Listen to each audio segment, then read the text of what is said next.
Nah, kemudian kita masuk ke sektor bisnis, Bro. Heeh. Kita berdua kan sama-sama background-nya dari keluarga Dari pebisnis, pengusaha ya. benar.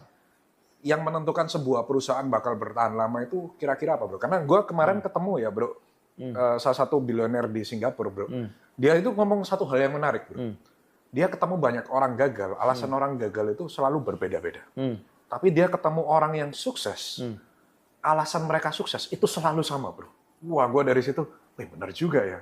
Dan dia bilang, gue lihat ini ada di lu persis kayak teman-teman gue lain yang sukses. Nah, kalau menurut lu, perusahaan yang bisa sukses, manajemen yang bisa sukses, itu 3 poinnya apa, Bro? Menurut gua nomor 1 visionary dari ownernya, Bro.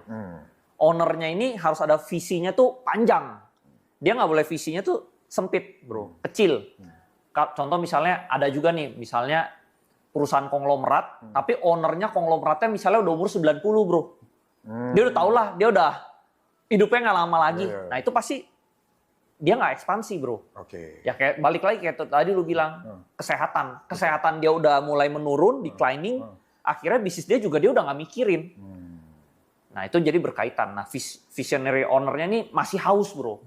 Kalau dia masih hungry kayak lu lah, gue lihat lu masih haus banget, lu invest ke tempat paddle, lu invest ke tempat golf, lu invest kemana-mana lah. Mungkin gua aja mau diinvest lama-lama, Bro. Nah jadinya kalau visionernya kayak gitu, Bro, ya pasti contoh misalnya untungnya perusahaan lu kan sekarang private. Seandainya perusahaan lu udah public. Terus lu announce nih, lu ekspansi ke tempat pedal, kemana, itu saham lu pasti terbang terus, Bro. Nah jadi kinerja suatu saham itu tergantung dari visionary ownernya. Yes. Itu nomor 1. Nomor 1. Nomor 2 apa? Nomor 2, ownernya harus fokus.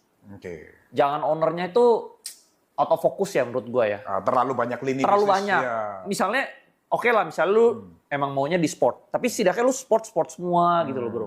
Jangan misalnya satu di keuangan, satu di otomotif, satu di misalnya di pertambangan. Lu bidangnya terlalu beda-beda. Nah ini kan susah maintainnya.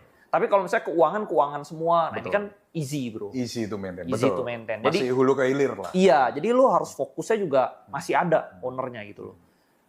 Visinya ada, fokusnya ada. 3 ya mungkin masih semangat kali ya, masih semangat kerja keras kali ya.